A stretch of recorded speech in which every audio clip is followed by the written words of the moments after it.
बिस्मिल्लाहिर्रहमानिर्रहीम। अस्सलामु अलैकुम माय स्टूडेंट्स। लेक्चर का आगाज़ करते हैं इंतहाई खूबसूरत दुआ के साथ, रब्बे ज़िदनी इल्मा। माय डियर स्टूडेंट्स, आज हम चैप्टर नंबर 23 का लास्ट लेक्चर ले रहे हैं। And it is pertaining to the all you can say the achievements that we people have made regarding the plants. यानी कि आज हम मॉडिफाइड प्लांट्स के बारे में बातें करेंगे। राइट, देखते हैं कि आज हम इस पर्टिकुलर टॉपिक में क्या डिस्कस करने वाले हैं, और इसके लिए we have to go to the white board. So let's go there. Yes my dear students, chapter number 23, lecture number 17, agricultural plants with improved traits. पढ़े लिखे बच्चे हैं आप, ट्रेड का मतलब खूबियां होता है। तो हम बेसिकली प्लांट्स के अंदर मॉडिफिकेशन कर करके उनको डिफरेंट एस्पेक्ट से बेहतर बनाना चाहते हैं। किससे बेहतर? जाहिर है उनके आबाओ-अजदाद से बेहतर, सो दैट कि वो इस इंसानियत की ज़्यादा बेहतर खिदमत कर सकते हो। My dear students, GMPs, genetically modified plants और ट्रांसजेनिक क्रॉप्स, कि हम क्यों करना चाह रहे हैं या हमने इसे क्यों किया, ये तो बाद में डिस्कस करेंगे। लेकिन पहले हम देखते हैं कि हमने इनको 1999 में जब देखा तो हमें पता चला कि 1990 में ये सिर्फ और सिर्फ 70.1 मिलियन एकड़ अराजी पर, हेक्टर पे सॉरी, क्या हुए? काश्त हुए। 70.1 मिलियन हेक्टर एरिया में क्या हुए स्टूडेंट्स? कल्टीवेट हुए। ये आटे में नमक के बराबर एक यू कैन से क्वांटिटी थी, बिकॉज 70.1 मिलियन हमें बहुत ज्यादा लग रहा है, लेकिन हमारी जमीन के एतबार से ये बिल्कुल नेग्लिजिबल अमाउंट थी। इसका मतलब ये है कि इनिशियली जैसे हर दफा होता है कि हम चेंज को रेजिस्ट करते हैं, we always resist the change, we don't accept the change wholeheartedly or you can say willfully। तो बहुत कम लोगों ने इस पर्टिकुलर जेनेटिकली मॉडिफाइड क्रॉप्स को या जेनेटिकली इंजीनियर्ड क्रॉप्स को पसंद किया। लेकिन जब लोगों ने इन पर्टिकुलर क्रॉप्स की यील्ड को देखा, इनकी खसूसियात को देखा, इनकी वजह से मुनाफे की शरह को देखा और इनकी वजह से फर्टिलाइजर और पेस्टिसाइड्स के कम इस्तेमाल को देखा, तो फिर बहुत से लोग इस तरफ मुतवज्जे हुए। यानी कि आप देख सकते हैं कि महज 10 साल के अरसे में, मींस 1999 से 2009 तक ये एरिया बढ़कर 148 मिलियन हेक्टर तक पहुंच गया हुआ था। आप इमेजिन कर सकते हैं कि हमारी तवक्को क्या थी कि अगले 5 साल में ये डबल होगा, लेकिन ये अगले 10 साल में अप्रोक्सीमेटली डबल हुआ। उसकी रीजन मैं आपको बता चुका हूं कि हमारा इनर्शिया है, हमारी चीजों को एक्सेप्ट ना करने की यू कैन से आदत है। फिर उसके बाद जब हमने 2016 में दोबारा से एनालिसिस किया डेटा का, तो हमें पता चला कि ये 185.1 मिलियन हेक्टर्स तक बात जा पहुंची। यानी कि एक और संगे भी हम अबूर कर चुके थे। यानी कि अगर आप इस 185.1 मिलियन हेक्टर एरिया को देखें तो it is equivalent to the area of China and America. Area of China and America, जाहिर है ये एक बहुत बड़ी जाइंट लीप थी in the terms of acceptability of the genetically modified crops और जेनेटिकली मॉडिफाइड प्लांट्स। लेकिन जब हमने 2019 में देखा तो हमें पता चला कि 2019 में it has cross the very very psychological barrier of 1 billion Hector. Right, तो हम 20 साल में 1 बिलियन हेक्टर तक पहुंच गए। लेकिन क्रिटिक्स ये बात करते हैं कि ये कोई बहुत बड़ी जंप नहीं है, कि ये जो सारा एरिया है मेरे पास टोटल जो चाइना और अमेरिका के एरिया के बराबर है, it is less than 10% of the total cultivatable land, less than 10% of cultivatable land, right? अभी भी 90% लोग जो हैं वो इन जेनेटिकली मॉडिफाइड क्रॉप्स को इस्तेमाल नहीं कर रहे, सिर्फ और सिर्फ 10% लोग इसको इस्तेमाल कर रहे हैं। जहां तक मेरा ख्याल है इस पे भी एग्जैजरेशन है, more people are accepting it day by day. सवाल ये है, अगर हम इसको इस्तेमाल करेंगे तो फायदा क्या होगा? इसके इस्तेमाल के में मुख्तलिफ फायदे होते हैं।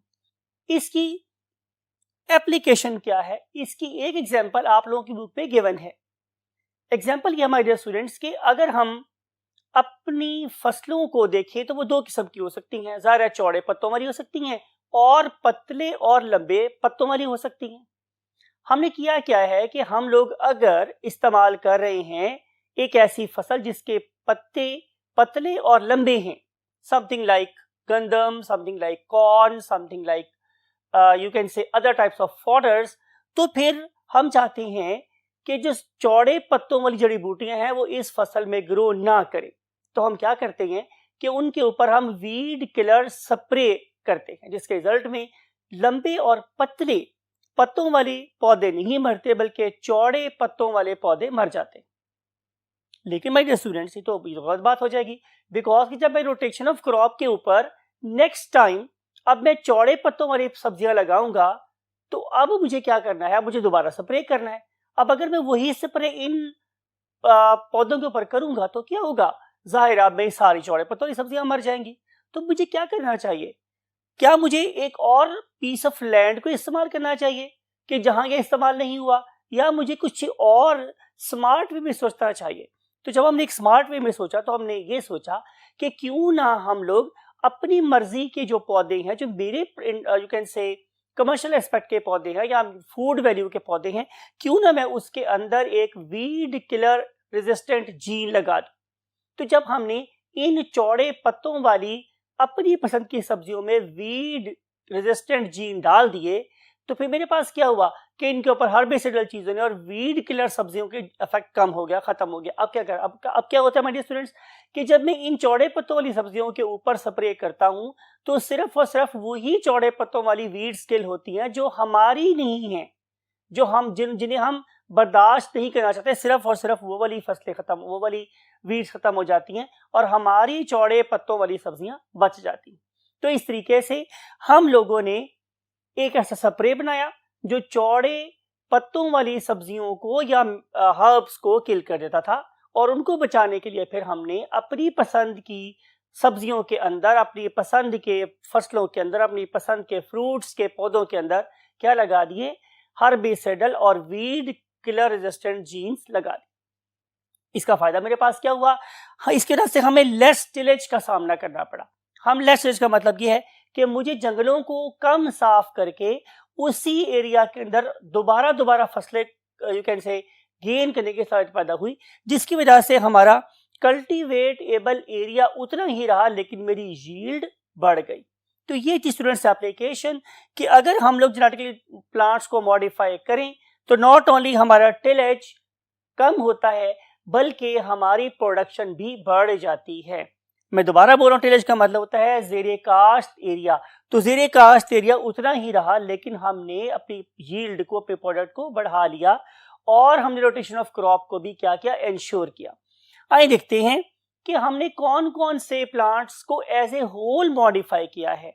अगले स्टेप हम देखेंगे कि हमने कौन कौन से प्लांट को सिर्फ एक जीन के लिए मॉडिफाई किया है। अभी हम देखते हैं कि हमने कौन कौन से प्लांट्स को एज अ होल मॉडिफाई किया है टू इंक्रीज द यील्ड। मैं कई दफा बोल चुका हूं माय डियर स्टूडेंट्स कि आज इंसानियत को शायद उतना ज्यादा खतरा एटम बॉम्ब से नहीं है जितना पॉपुलेशन बॉम्ब से है। तो हमारी आबादी बहुत एक्सपोनेंशियल रेट से बढ़ रही है। अगर हमने इस बढ़ती हुई आबादी के साथ साथ अपनी प्रोडक्शन को ना बढ़ाया, अपनी फसलों की प्रोडक्शन को ना बढ़ाया, अपने मीट की प्रोडक्शन को ना बढ़ाया, अपने मिल्क की प्रोडक्शन को ना बढ़ाया, तो डेफिनेटली आगे ही क्या है स्टूडेंट्स के हर 10 में से 9 इंसान आगे ही किसका शिकार है, अंडर न्यूट्रिशन का शिकार है। तो अगर हम अपनी फूड की प्रोडक्शन को कोरेस्पॉन्डिंग इंक्रीज नहीं करेंगे तो ये नंबर बहुत तेजी से इंक्रीज कर सकता है। और आगे ही हमारे पास अफ्रीका में बहुत से ऐसे एरियाज हैं जो आगे ही कहत साली का शिकार है, तो हम ये नहीं चाह रहे हैं कि इंसानियत भूखी मर जाए। इंसानियत की खिदमत करने के लिए we have to opt different smart ways to improve the production in the terms of plants, in the terms of fruits, in the terms of milk, in the terms of what dairy products, in the terms of meat.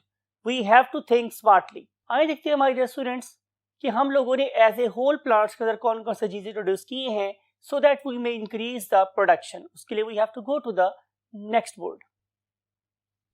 Yes, my dear students, ये आप लोगों की book के अंदर एक table बना हुआ है, जैसे हमने थोड़ा सा डिफरेंट वे में डिजाइन करने की कोशिश की है ताकि थोड़ा सा चेंज फील हो आप लोगों को। हम लोगों ने व्हीट जिसे हम गंदम बोल रहे हैं, राइस चावल, शुगर बीट जिसे हम चुकंदर बोलते हैं, शुगर केन गन्ना, and then different types of cereals जिन्हें हम दालें बोलते हैं, कॉर्न हमारी मकई और कॉटन हमारी कपास। इन सारों को हम लोगों ने मॉडिफाई कर दिया है। किस लिए मॉडिफाई किया है? टू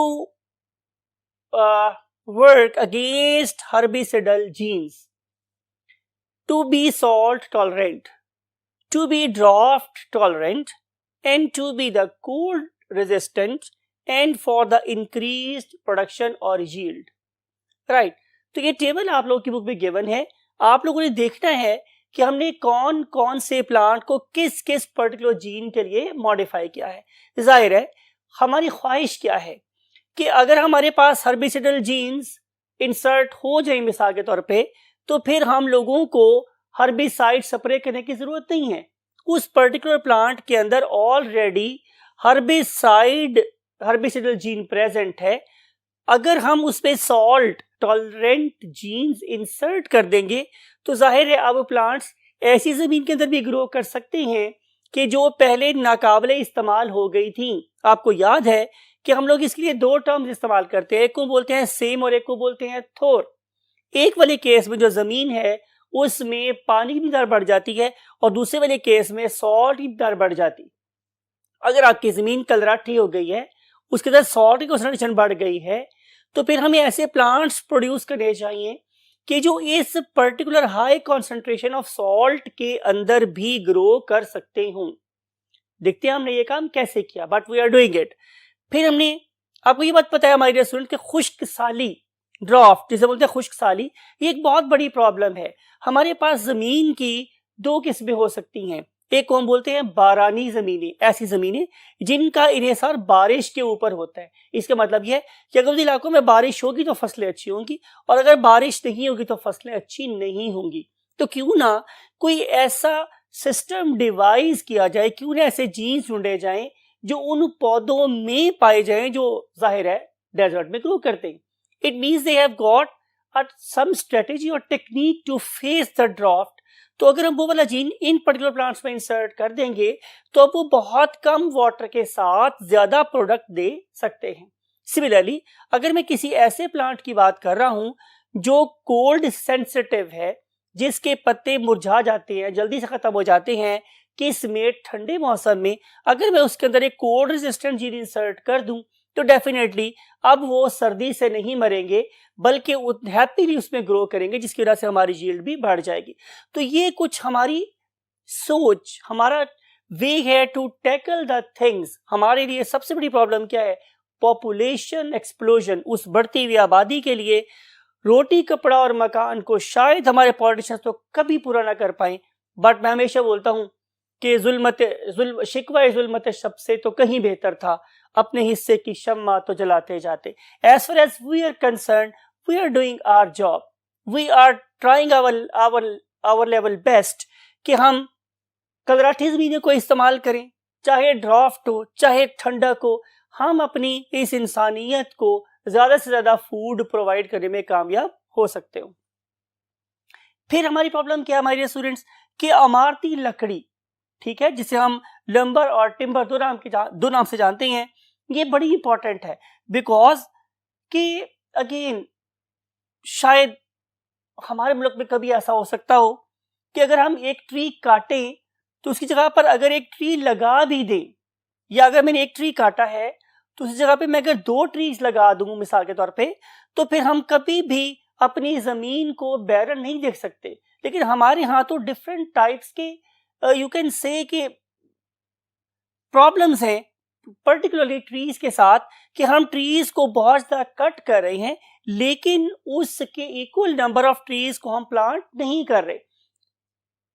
दूसरी बात, इन पर्टिकुलर ट्रीज को डिफरेंट किस्म की जो डिजीजेस है वो अटैक कर रही हैं। तीसरी बात कि अगर मैं इन पर्टिकुलर ट्रीज को आफ्टर सम टाइम कट करता हूं तो उससे जो वुड मेरे पास आती है उसको बहुत जल्दी से दीमक लग जाती है या वो बैठना शुरू हो जाती है। इन सारी चीजों को यू कैसे कोप करने के लिए कि प्लांट की एबिलिटी टू फिक्स CO2 वो तरीके से हो, फिर जो मेरे पास पल्प आए वो डिफरेंट किस्म के डिजीजेस से रेजिस्टेंट हो, और फिर अगर मैं उसे सेव करूं तो भी वो रेजिस्टेंट रहे। इसके लिए हमने डिफरेंट किस्म के जीन्स को डिफरेंट प्लांट्स के अंदर इम्प्लांट कर दिया है, so that we may have a modified pulp. कम फोर्स के साथ मैं ज्यादा काम कर सकता हूं और ज्यादा देर तक वो वाली वुड अपनी शक्ल को बरकरार रख सकती हो, वेदर रेजिस्टेंट हो और खूबसूरती में भी खराब ना हो। ये सारी के सारे फीचर्स हैं जो हम इस मॉडिफाइड पल्प के अंदर टेकना चाह रहे हैं for different trees. We are doing it, we are successful in some aspects and yet we have to have a very uphill task and we are constantly being engaged in it. Now हम देखते हैं, मैंने आपसे कहा था कि आप लोगों की बुक में सॉल्ट टॉलरेंस के लेवल से एक बहुत इंपॉर्टेंट लंबा सा पैराग्राफ गिवन है जिसको जाहिर मैं भी चाहता हूं कि आपके साथ डिटेल से डिस्कस किया जाए। हमारे किसान ने लालच कर करके और हमारी जमीन में बहुत ज्यादा अमाउंट में फर्टिलाइजर्स और सॉल्ट डाल डाल के मेरी जमीन को खराब कर दिया है। हमारी जमीनें कलराठी हो गई हैं।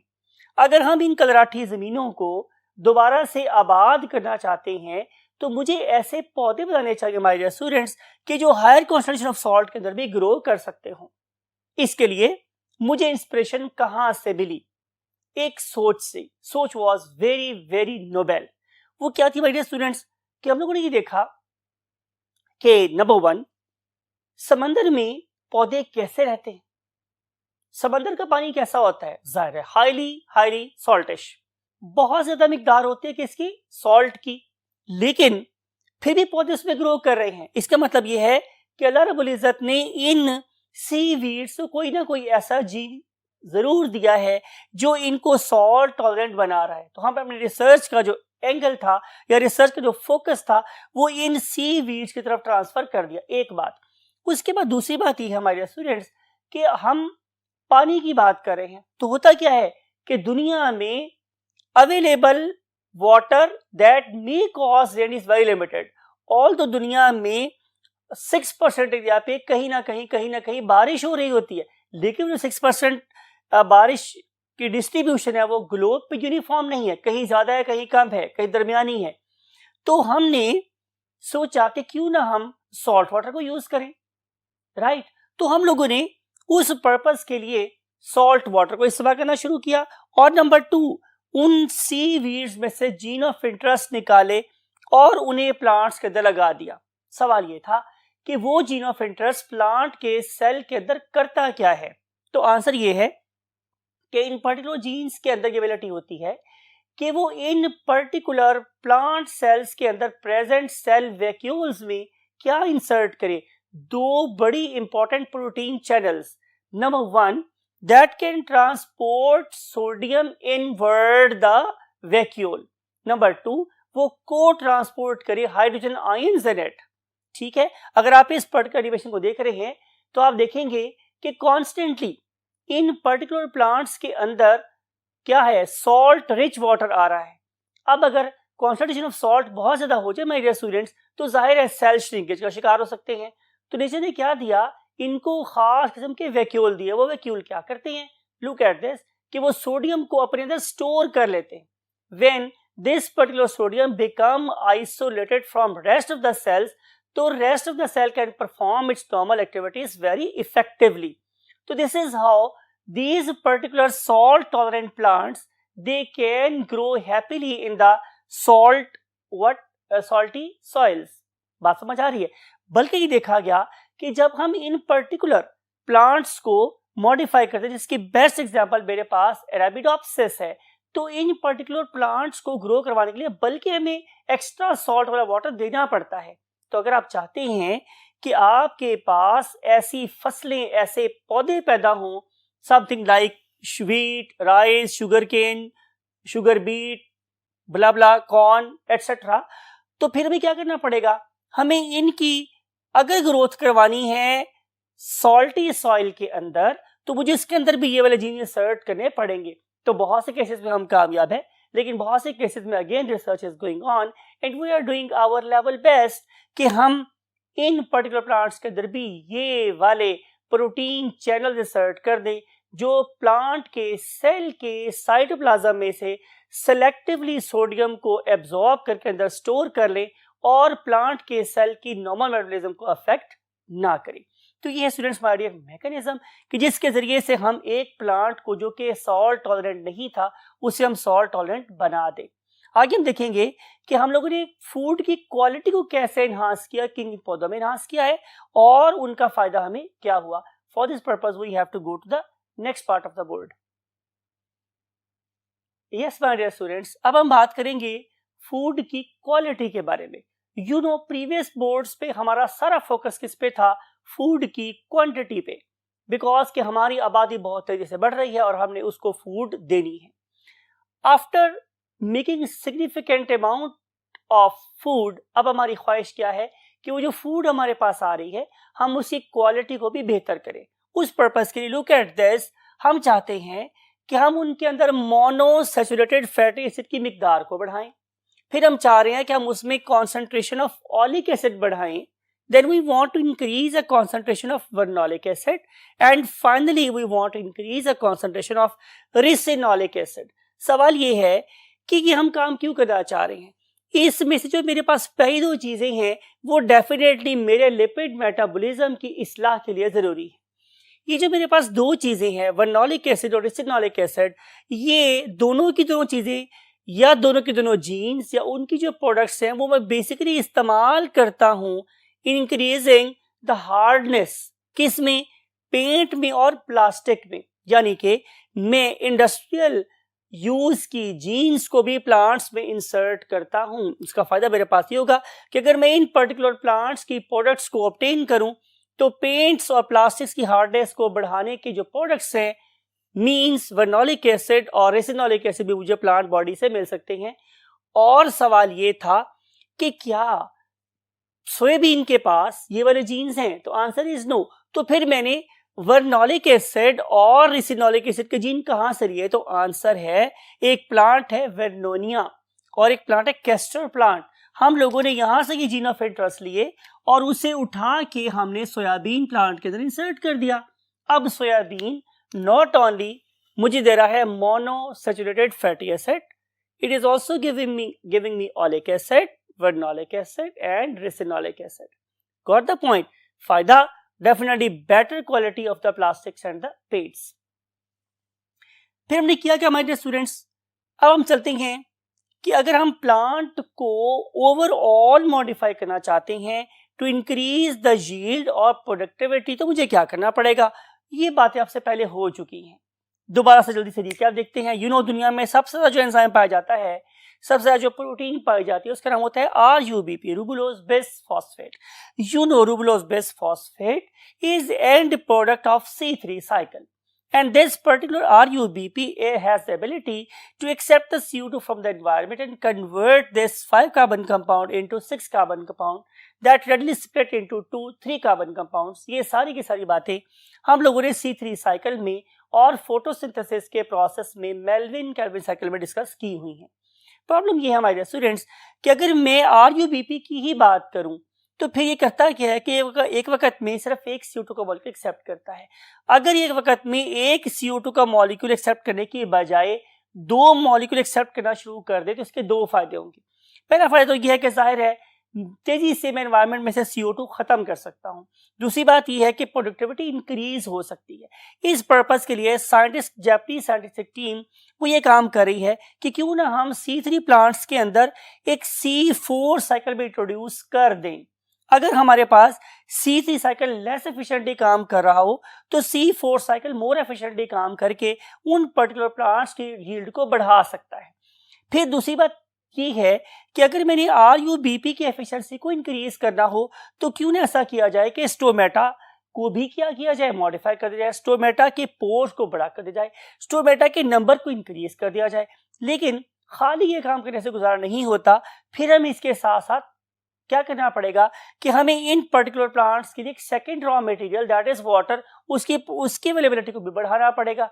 और अगर RUBP के इंक्रीज होने से प्रोडक्शन ऑफ फोटोसिंथेट बढ़ गई है तो फिर उस पर्टिकुलर फोटोसिंथेट को ट्रांसपोर्ट करने के लिए फ्लोएम को भी मॉडिफाई करना पड़ेगा। इसका मतलब यह है कि एज अ होल प्रोडक्टिविटी को इंक्रीज करने के लिए मुझे एज अ होल ही प्लांट को मॉडिफाई करना पड़ेगा। लेकिन हजारों साल नरगिस अपनी बेनूरी पे रोती रही, बड़ी मुश्किल से होता है चमन में दीदावर पैदा। तो एक ऐसा जेनेटिकली मॉडिफाइड प्लांट प्रोड्यूस करना जो हर लिहाज से बिल्कुल परफेक्ट हो, इसके लिए जाहिर है अभी भी हमें शब रोज बहुत ज्यादा रिसर्च करनी है, तभी हम प्लांट की प्रोडक्शन को एक ऑप्टिमम लेवल पे लेके जा सकते हैं और हम पर एकड़ यील्ड में इजाफा कर सकते हैं। आइए देखते हैं कि हम लोगों ने एक पर्टिकुलर जीन को अगर इंसर्ट किया एक प्लांट के अंदर तो उससे हमें क्या क्या फायदा हुआ और उसे हमने इंसानियत के फायदे के लिए कहाँ कहाँ इस्तेमाल किया। For this purpose we have to go to the last part of the code.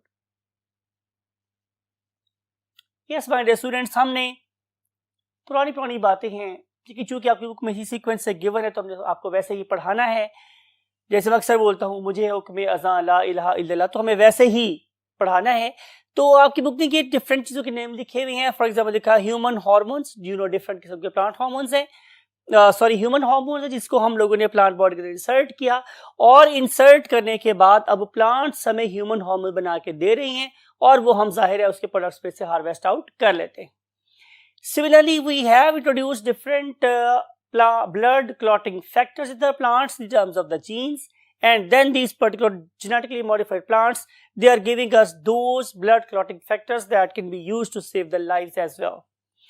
लेकिन हम एक काम इससे आगे बढ़ के करने में कामयाब हुए हैं, वो क्या है कि हम स्पेसिफिक किस्म की एंटीबॉडीज बनाएं और ये स्पेसिफिक किस्म की एंटीबॉडीज जाके क्या करें, स्पेसिफिक किस्म के सेल्स के साथ बाइंड करे और उन्हें किल कर दे। बेस्ट एग्जांपल, हमने एक ऐसी कॉर्न बनाई है कि जिसके अंदर स्पेसिफिक एंटीबॉडीज हैं दैट कैन स्पेसिफिकली डिलीवर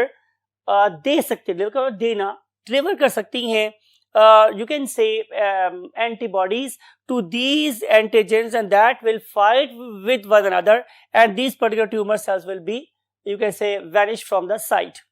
फिर इसके अलावा हमने एक ऐसा सोयाबीन प्लांट प्रोड्यूस किया है जिसके अंदर हम लोगों ने ऐसी एंटीबॉडी बनाई है जो जाइंटल हर्पीज को ट्रीट करती है। यू नो वेरी वेल कि ये एक बहुत डेंजरस डिसऑर्डर है जो continue for the longer period, तो it can cause some very very drastic effects on the health of the organisms, right.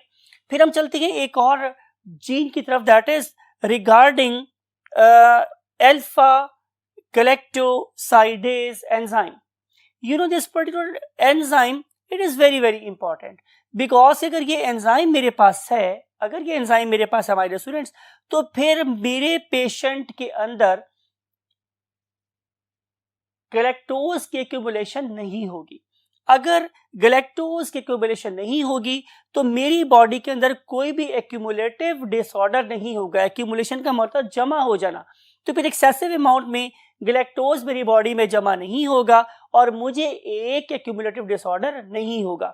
एक ऐसा डिसऑर्डर, इस तरह का डिसऑर्डर आप लोगों ने, that was basically the disorder of the human brain. ये हम लोगों ने पार्ट 1 के चैप्टर नंबर 4 में टे-सेक्स डिजीज के नाम से भी पढ़ा था, और जो टे-सेक्स डिजीज थी वो भी एक एक्यूमुलेटिव डिसऑर्डर था। आपने देखा था कि उस वाले केस में भी बच्चा पहले 3 साल भी नहीं रहता और उसकी डेथ हो जाती है।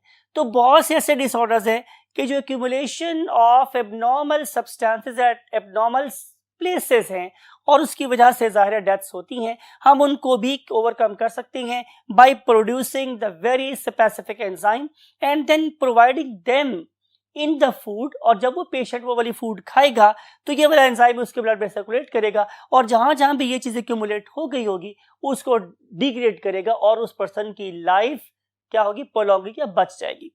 फिर हम देखते हैं एक बहुत ही डेंजरस लीथल डिसऑर्डर है, that is called as non Hodgkin's lymphoma. अब ये जो मेरे पास नॉन हॉजकिन लिम्फोमा है, इसे हम नॉन हॉजकिन इसलिए बोलते हैं कि जो हॉजकिन लिम्फोमा है उस वाले केस में सिर्फ मेरे एक किस्म के जो WBCs हैं उनका कैंसर होता है, लेकिन नॉन हॉजकिन लिम्फोमा के अंदर डिफरेंट किस्म के जो मेरे RBCs हैं they just undergo the cancer state, जिसकी वजह से जितने भी लिम्फोसाइट्स हैं, जितने भी मेरे लिम्फॉइड ऑर्गन्स है sorry, they begin to swell.